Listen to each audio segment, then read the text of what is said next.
দক্ষিণ কোরিয়ায় সংসদীয় নির্বাচনে বড় জয়ের পথে উদারপন্থী বিরোধী দল। বুধবার 10 এপ্রিল নির্বাচনে এই সম্ভাবনা দেখা গিয়েছে।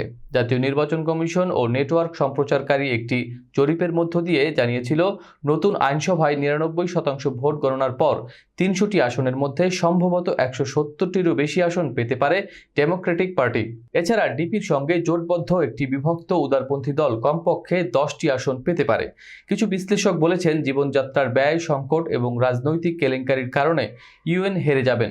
অনুমান করা হচ্ছে তার পিপল পাওয়ার পার্টি মাত্র 100টি আসন জিতবে। বৃহস্পতিবার জাতীয় নির্বাচন কমিশন এনইসি আনুষ্ঠানিক ফলাফল ঘোষণা করবে বলে আশা করা হচ্ছে।